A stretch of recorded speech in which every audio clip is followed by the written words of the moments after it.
Good morning, students. Today's topics: how we add rows in a data frame and deletion of rows. So how can we add a data, that means row in a data frame? तो यहाँ पे given है आपको addition of rows. There are two data frames. तो data frame 1 and data frame 2. तो df1 df2 यहाँ पे दो data frame आपको given है.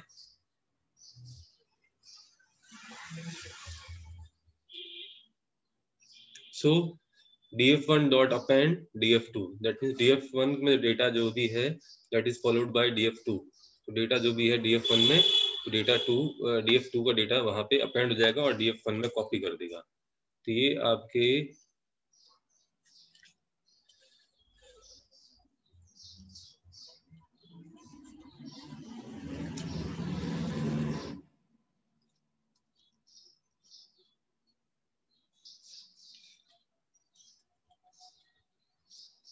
तो मैं यहाँ पे शेयर कर रहा हूँ आपकी स्पाइडर की स्क्रीन. सो import pandas as pd1. Always आपको हमेशा लिखना है import pandas as pd1, then df1 equal to pd1 dot data frame.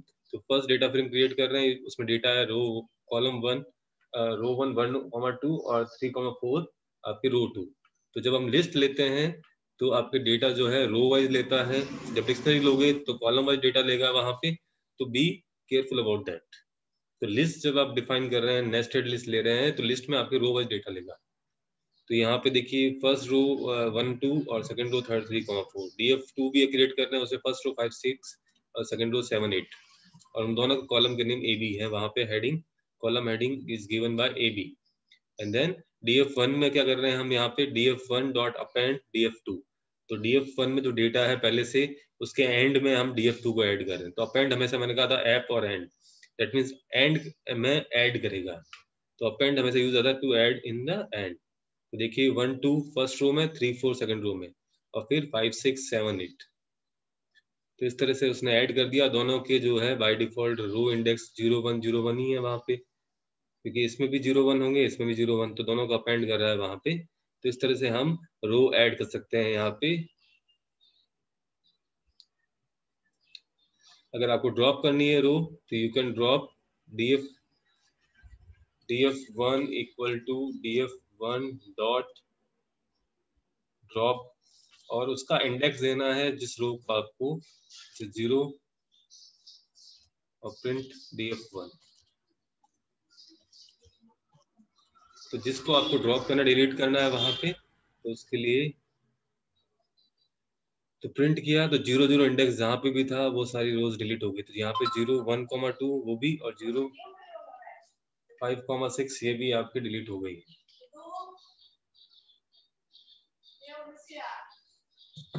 सो इस तरह से आपको ध्यान रखना है यहाँ पे कि क्या अपेंड कैसे करेंगे, ऐड कैसे करेंगे, ड्रॉप कैसे करेंगे. वहां पे कॉलम डिलीट करना भी दिखाया था मैंने आपको. सो ये चीजें कॉमन चीजें हैं, वो आपको ध्यान रखनी है. सो ये आपको ध्यान रखना हमेशा क्या करना है. तो ये फंक्शंस की फंक्शनलिटी पता होनी चाहिए, कौन सा फंक्शन क्या करेगा वहां पे और कैसे करेगा. वही आपके एग्जाम में क्वेश्चन आएंगे. दैट मीन्स प्रोग्राम जो होगा मैक्सिमम 5 to 6 लाइन का, और 3 मार्क्स अवार्ड होंगे आपको. तो ये आपको ध्यान रखना है. लेवल 0.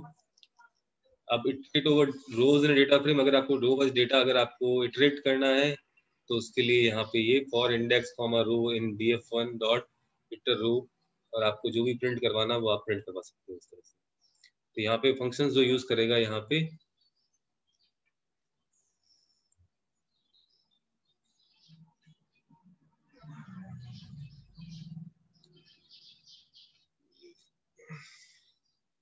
सो इस तरह से आपको ध्यान रखना है वहां पे कैसे आपके यूज करने वाला है वो. import pandas as pd1, import numpy as np1, draw data1. तो data1 दैट मींस डिक्शनरी के फॉर्म में है. नेम फर्स्ट कॉलम में वैल्यू है फ्रिया और मोहक, फिर एज है 10,1, favourite colour pink blue, then grade. That means ये कॉलम की वैल्यू. अगर डिक्शनरी ले रहे हो देन कॉलम वाइज आपको डेटा आपको शो करना है. अगर if you are taking list, तो लिस्ट में रो वाइज डेटा लेता है. तो ये कुछ चीजें आपको खुद को ध्यान रखनी पड़ेगी. तो यहाँ पे मैं इसको कॉपी कर लेता हूँ. और इसी को मैं रन करूंगा।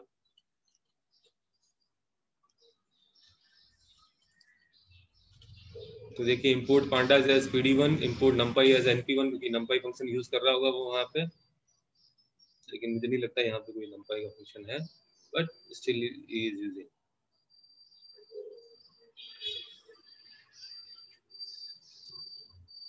तो देखिए यहाँ पे फर्स्ट डिक्शनरी है, यहाँ पे डिक्शनरी में आपके दे रहा है 4 कॉलम्स। कॉलम का नेम है name, then age, favourite colour, grade, 4 column. तो नेम फर्स्ट कॉलम, उसमें वैल्यूज हैं प्रिय और मोहक। एज सेकंड कॉलम 10,1 आपके एज है। फिर favourite colour pink and blue, फिर ग्रेड है वहां पे। फिर df1 equal to pd1 dot, तो df1 equal to pd1 dot data frame raw data 1, that means dictionary जो आपकी है इनपुट में, उसको डिक्शनरी को लेगा एंड कन्वर्ट करेगा वहां पे टू द डेटा फ्रेम। और डेटा फ्रेम में कॉलम का सीक्वेंस या कॉलम का नेम जो है हेडिंग वो सेम होगी वहां पे, अदरवाइज वो नल वैल्यू ले लेगा। अगर वो कॉलम मैच नहीं करेगा जिसमें आपने यहाँ पे जो कॉलम दिया है, अगर उससे मैच नहीं करेगा तो वो आपके आपके नल वैल्यू शो करेगा, NaN वैल्यू। तो ये for index comma row in df1। तो देखिए नंपाई यहाँ पे यूज नहीं आ रहा, इसलिए देखिए ट्रायंगल शो कर रहा है, तो हम यहाँ पे नंपाई को हटा भी सकते हैं। तो we can run a program.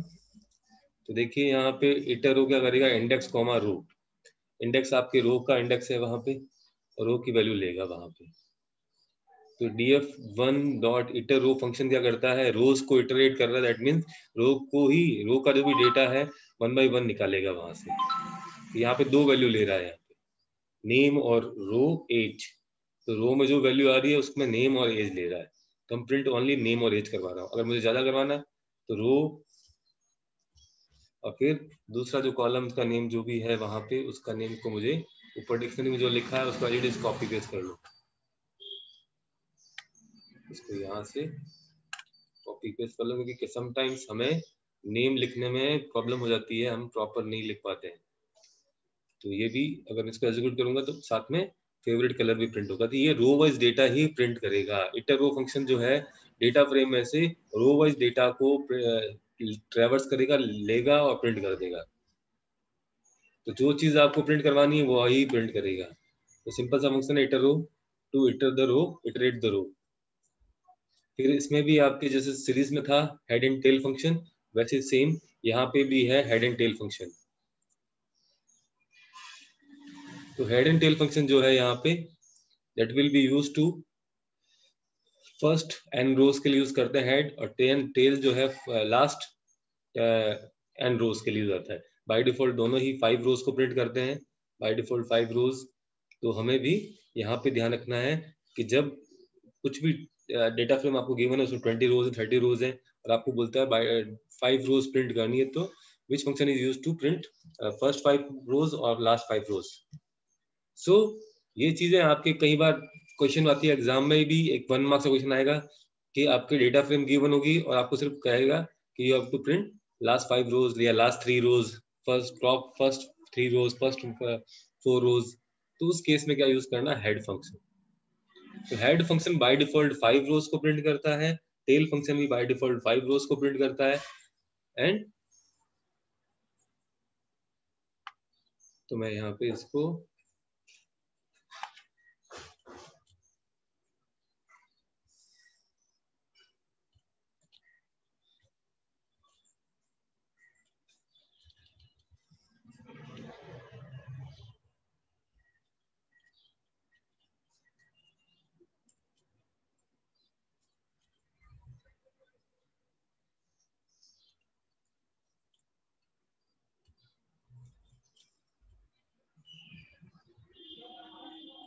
तो यहाँ पे डिक्शनरी देखिए, फर्स्ट इंपोर्ट पांडास पीडी, नंपाई यहाँ पे ऐड नहीं हो रहा क्योंकि नंपाई को हमें रिक्वायरमेंट नहीं है, अभी एरे यहाँ पे हमने लिया नहीं है, तो इसलिए नहीं भी लिखेंगे तो प्रॉब्लम नहीं है। तो क्रिएट डिक्शनरी, डिक्शनरी डी, उसमें फर्स्ट कॉलम है नेम, नेम को सीरीज में कन्वर्ट किया उसने, सीरीज में ले रहा है वो, लिस्ट को सीरीज में कन्वर्ट करना है एंड देन फिर डिक्शनरी में कन्वर्ट कर रहा है। आप चाहे तो directly Tom, James, Ricky and win, Steve, ये सारे कुछ नेम, फिर एज, फिर रेटिंग, ये सारी कुछ है। फिर create data frame, data frame create कर रहा है फ्रॉम आपके डिक्शनरी डी से, देन प्रिंट कर रहा है वो डेटा फ्रेम इज, फिर df की वैल्यू प्रिंट करवा रहा है, फिर प्रिंट कर रहा है फर्स्ट 2 रोज के लिए df डॉट हेड 2, और अगर आप 2 नहीं लिखते हैं तो बाय डिफॉल्ट 5 रोज प्रिंट करेगा। तो यहाँ पे मैं इसको रन कर रहा हूँ, अब देखिए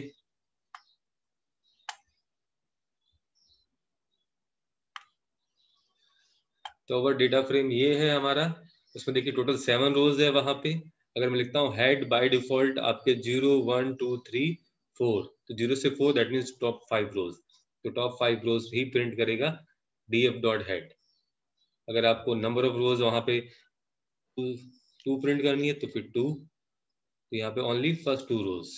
अगर आपको 5 से ज्यादा करनी है 7 रोज, 7 टोटल रोज हुई है वहां पे, तो 7 रोज के लिए 7।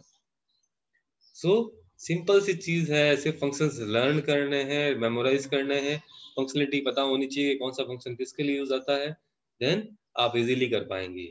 जैसे 11th में था कुछ लॉजिक्स लगाने, यहाँ पे लॉजिक नहीं है, यहाँ पे फंक्शनलिटी पता होनी चाहिए कि कौन सा function, which function is used to create a data frame, which function is used to create series, which function is used to extract column, which function is used to display top 5 rows, last 5 rows, which column, which function, yeah, which method is used to add a column, remove a column, add a row, remove a row।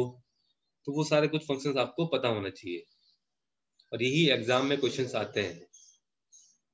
तो data frame में functions है पहले से fix, यहाँ पे कोई logic नहीं लगाना, आपको फंक्शंस पता होना चाहिए। एग्जाम में सीधा क्वेश्चन आएगा कि आपको इस डेटा फ्रेम गिवन है, यहाँ पे जैसे रेटिंग गिवन है, आपको रेटिंग की टोटल कर दो, आपको सम करना है रेटिंग का, या एज में से मैक्सिमम एज निकालनी है, मिनिमम एज निकालनी है, काउंटिंग करनी है। तो जो सिंपल चीजें हैं वहां पे, ज्यादा टफ चीजें नहीं आने वाली है। आपको फंक्शंस अप्लाई करने हैं डेटा फ्रेम डीएफ पे, जो फंक्शन गिवन है वहां पे। अब कुछ फंक्शन जो है numpy array सपोर्ट करता है, कुछ फंक्शन डेटा फ्रेम भी आपके सपोर्ट करता है, हम आगे बढ़ेंगे वहां पे।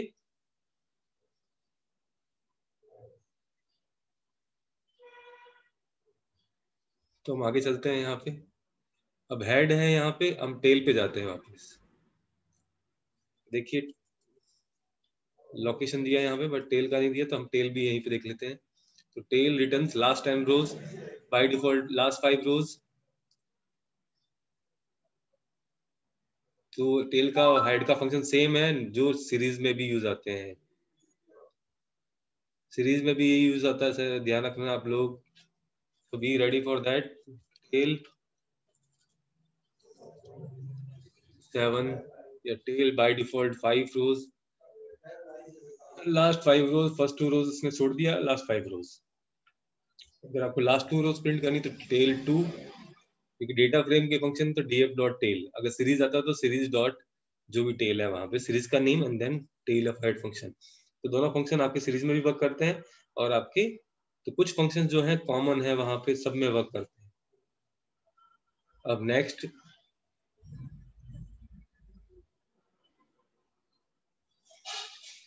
अब हम नेक्स्ट जाते हैं यहाँ पे data frame, pandas data frame indexing a data frame using dot lock. अब डॉट लॉक के बेसिस पे ही हम तो सेलेक्ट करेंगे यहाँ पे, तो this function select data by the label of rows and columns. तो आप रो एंड कॉलम के जो लेबलिंग आप यूज कर रहे हो उसके बेसिस पे अगर कुछ वैल्यूज प्रिंट करनी है तो उसके लिए हम यूज करते हैं इसको। तो यहाँ पे देखिए इंपोर्ट वाला मैं कॉपी पेस्ट कर लेता हूँ पूरा फंक्शन ही, कंट्रोल एन। ये वीडियो आपके साथ शेयर कर रखी है मैंने, तो अब उससे हेल्प मिल जाएगी आपको।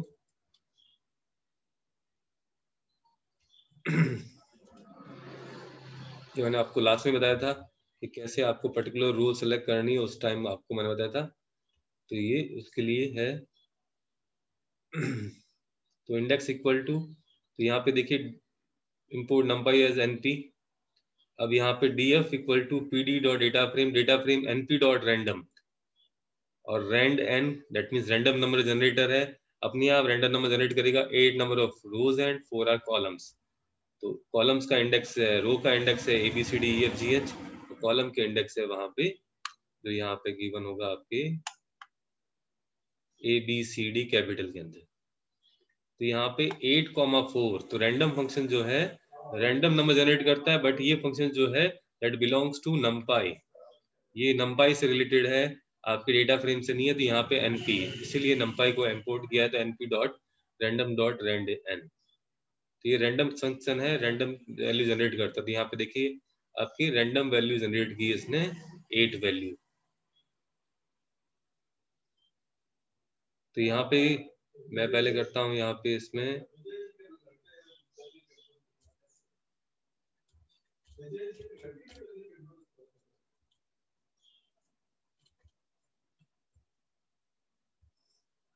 तो देखिए यहाँ पे अगर डीएफ को मैं प्रिंट करवाता हूँ तो डीएफ में कितनी वैल्यूज हैं आपकी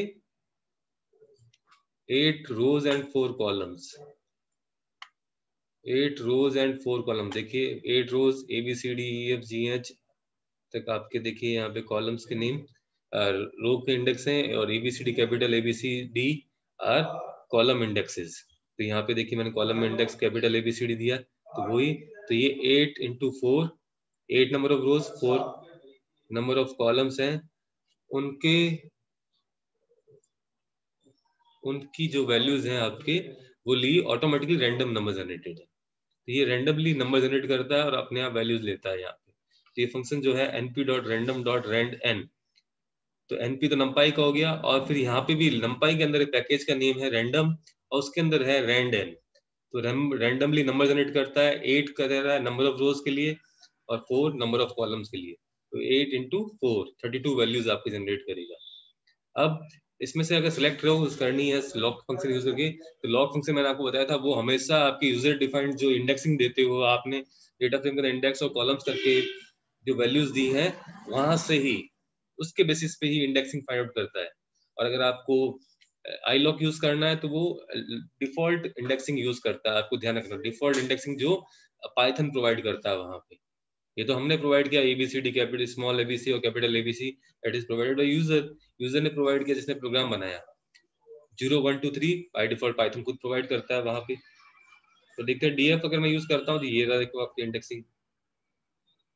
अब प्रिंट कर रहे हैं डीएफ डॉट लॉक। अब लास्ट क्लास में हमने सिर्फ सिंगल रो वाइज डेटा लिया था, रो को प्रिंट करना तो वो। अब रो सारी प्रिंट करनी है बट मुझे रो के में से कोई पर्टिकुलर कॉलम करना है।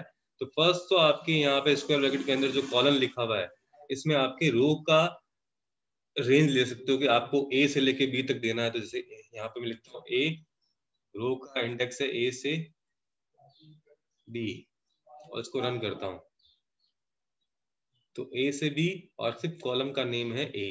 तो ए से बी और ए टू बी दैट मीन्स ए का इंडेक्स ए रो में ए और बी इंडेक्स की वैल्यू लेगा बट वो कॉलम ए को ही रिप्रेजेंट करेगा ओनली। अगर यहाँ पे भी आपको कुछ और करना है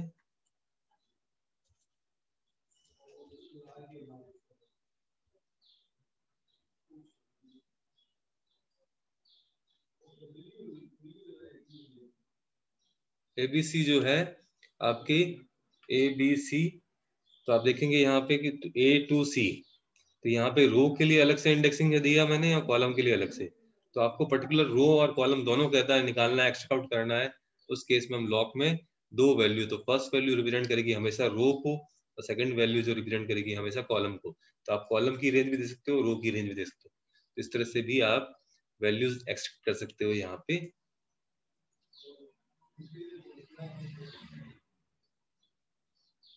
तो यहाँ पे देखेंगे आप वैल्यूज एक्सट्रैक्ट करने के लिए। तो यहाँ पे देख लीजिए डेटा फ्रेम क्रिएट हुआ df.log a colon b a is to c।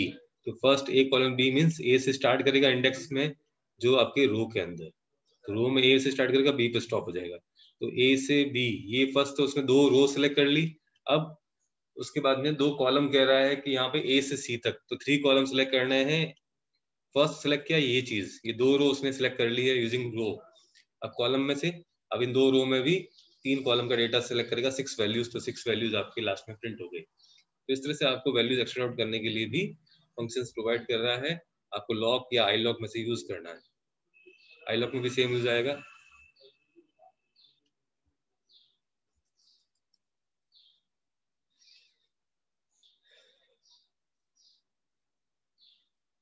अब है next pandas data frame accessing data frame with Boolean index.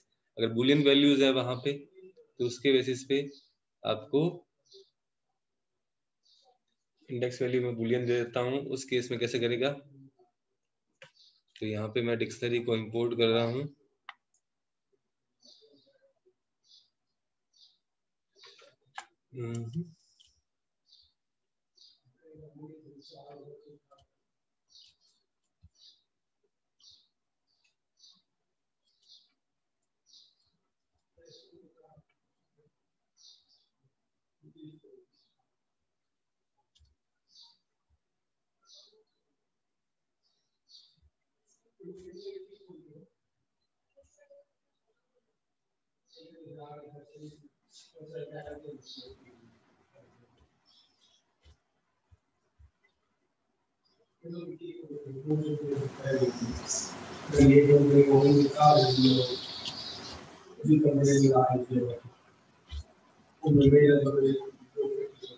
तो आप देखेंगे यहाँ पे डिक्शनरी में first column is name, name में है आपके मोहक, प्रिया एंड रोशनी, फिर डिग्री में MBA, BCA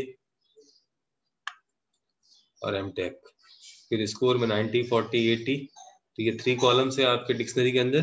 that means data frame में 3 कॉलम्स बनेंगे। तो डिक्शनरी का आपको हमेशा ध्यान रखना है कि वो कॉलम वाइज डेटा लेता है। तो आप जो भी डेटा देंगे इस तरह इस फॉर्म में, की एंड वैल्यू, तो की यहाँ पे नेम, डिग्री और आपके ग्रेड है, और वैल्यूज आपके नेम में नेम्स हैं बहुत सारे, डिग्री में डिग्रीज हैं। तो इस तरह से आपको ध्यान रखना है क्या चीज कैसे है, ये सब चीजें प्रैक्टिस से ही आपको समझ में आएगी। अब यहाँ पे देखिए इंडेक्स में जो वैल्यू ले रहा है, इंडेक्स के अंदर वो ट्रू, फॉल्स और ट्रू, डबल कोट्स में नहीं है, ट्रू, फॉल्स और ट्रू। ये एक बूलियन वैल्यू है। True means true value, false का मतलब फॉल्स वैल्यू। तो ट्रू का मतलब होता है 1 वैल्यू और फॉल्स का मतलब 0 वैल्यू। तो अब अगर आपकी इसने इंडेक्स दे दिया है, यहाँ पे मैं डीएफ को प्रिंट करवाता हूँ। देखिए प्रिंट डीएफ और उसको रन करता हूँ। तो यहाँ पे देखिए नेम, डिग्री, स्कोर, 3 कॉलम्स, और आपके रो के इंडेक्स जो वैल्यू है वो ट्रू, फॉल्स और ट्रू हो गई। तो मोहक, श्रेया, रोशनी, MBA, BCA, MTech और ये आपके ग्रेड स्कोर्स जो है ये आ गया। अब वो कह रहा है यहाँ पे df.log ट्रू। तो मैंने आपको बोला फर्स्ट अगर एक ही वैल्यू दे रखी है दैट मींस वो रो को रिप्रेजेंट कर रहा था। तो ट्रू जहां जहां पे ट्रू होगा उनकी वैल्यू लेगा। जैसे वो 0 था ना, 2 जगह 0 था तो 2 के 0 वाली वैल्यूज को उसने डिलीट कर दिया। तो वैसे ही सेम यहाँ पे भी ट्रू 2 जगह है तो मोहक और रोशनी का ही रोज को प्रिंट करेगा। अगर इसके साथ में आपको कॉलम भी शो करना है तो कॉमा करके कॉलम का नाम दे सकते हो, जैसे स्कोर। ये देखो, तो ओनली ट्रू ट्रू जहां पे भी रो में है उसका सिर्फ स्कोर प्रिंट कर देगा 90 और 80। दैट मींस ट्रू मोहक का है तो 90 स्कोर है, ट्रू रोशनी का है तो 80 स्कोर, तो 90 और 80।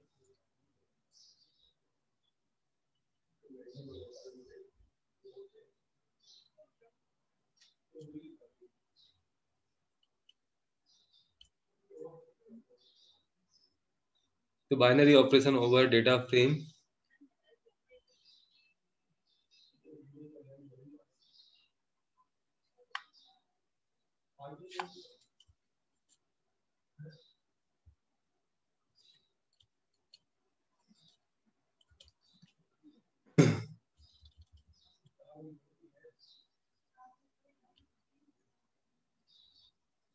तो यहाँ पे देखिए डेटा फ्रेम PD X और Y है दो। हाँ? तो X एक डिक्शनरी है वहां पे, और सेकंड जो है Y that is a series. तो यहाँ पे देखिए डेटा फ्रेम है, that mean column number 1, 1 2 3, second column का इंडेक्स है 1, थर्ड कॉलम का इंडेक्स है 2, और उसकी वैल्यूज। तो अब देखिए मैं यहाँ पे सबको प्रिंट करता हूँ पहले X को।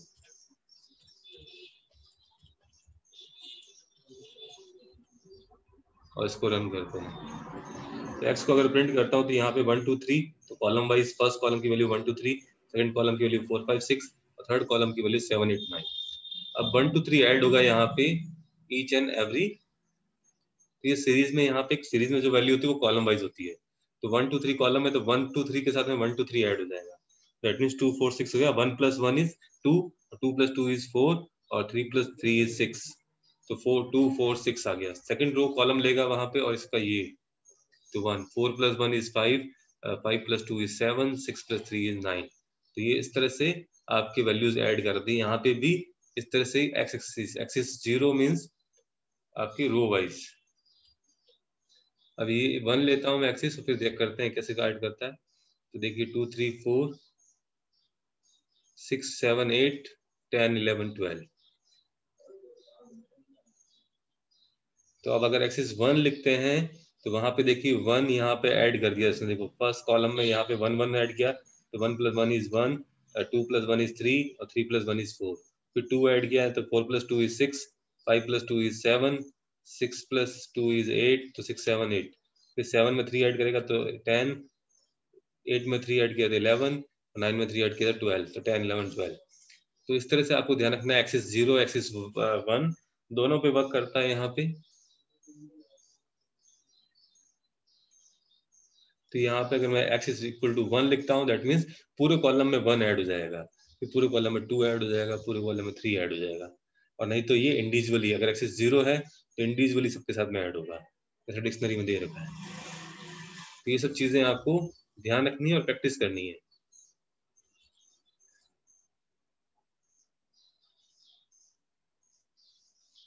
इसी तरह आप सबट्रैक्ट, सब मल्टीप्लिकेशन, डिवीजन परफॉर्म कर सकते हैं यहाँ पे डेटा फ्रेम के साथ में।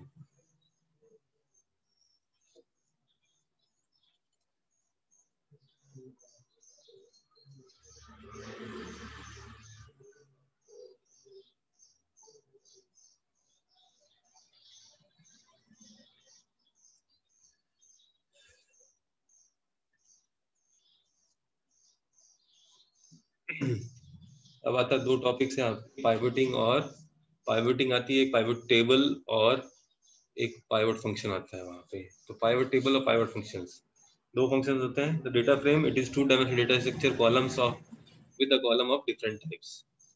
तो 2 डायमेंशनल डेटा स्ट्रक्चर है यहाँ पे। 2 dimensional means rows and columns की फॉर्म में डेटा स्टोर करता है वहाँ पे।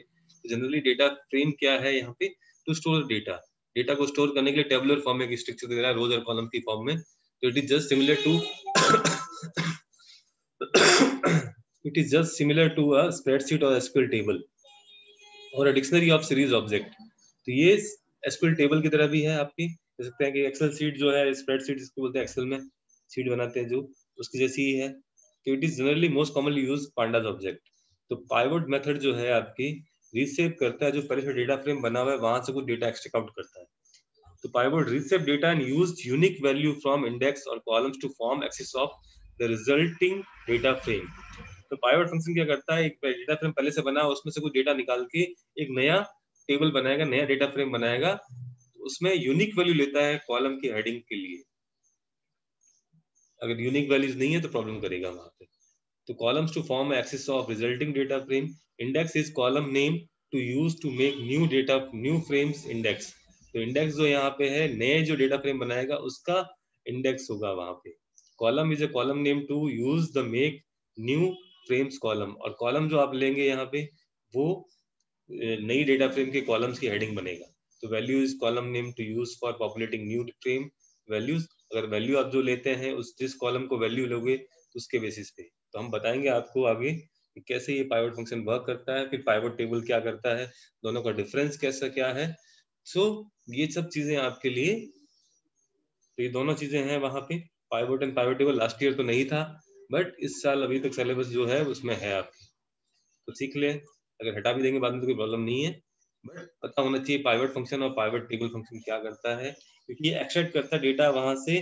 पर्टिकुलर कुछ बड़ा डेटा फ्रेम, उसमें से कुछ मुझे कुछ कॉलम ही चाहिए, कुछ कॉलम और कुछ रोज चाहिए, तो उस केस में हम पाइवट और पाइवट टेबल फंक्शन यूज करेंगे। तो आज के लिए इतना ही है, बाकी रिमेनिंग हम कल डिस्कस करेंगे पाइवट एंड पाइवट टेबल। जैसे यहाँ पे बताता हूँ, पाइवट टेबल जो है, ये बड़ी टेबल बनी हुई है मेरे पास, इसमें आइटम है, कंपनी है, रुपीज है और US डॉलर है। तो ये डेटा फ्रेम है, पाइवट करके नई डेटा फ्रेम बनेगा, उसमें कॉलम हेडिंग अलग हो जाएगी। और आपके देखिए कॉलम हेडिंग, जैसे इसने कंपनी की जो वैल्यू है, कंपनी LG, सोनी और वीडियोकॉन, उसको ले लिया एज अ आपके हेडिंग ले लिया, कॉलम हेडिंग। और आइटम को जो है रो हेडिंग ले लिया वहां पे, AC और TV को। फिर उनकी वैल्यू को लिया यहाँ पे, तो वैल्यू जो है रुपीज वाले कॉलम सही, तो रुपीज वाला वैल्यू बन गया है यहाँ। तो कॉलम हेडिंग बनी है आपकी कंपनी, आइटम की जो कॉलम की आइटम कॉलम में जो वैल्यू है वो बन गई रो की हेडिंग, और आपकी वैल्यू कहाँ से आई, रुपीज कॉलम से। तो ये सब चीजें वहां पे मैं डिफाइन करूंगा कैसे करते हैं, क्या प्रॉब्लम आती है पाइवोट में, पाइवोट टेबल क्या करता है, दोनों में डिफरेंस क्या है, वो सब कल डिस्कस करेंगे। सिंपल टॉपिक है, ज्यादा टफ नहीं है, आपको फंक्शंस याद करने हैं और फंक्शंस यूज करेंगे तो आपको याद लर्न हो जाएंगे। तो आज के लिए इतना ही है।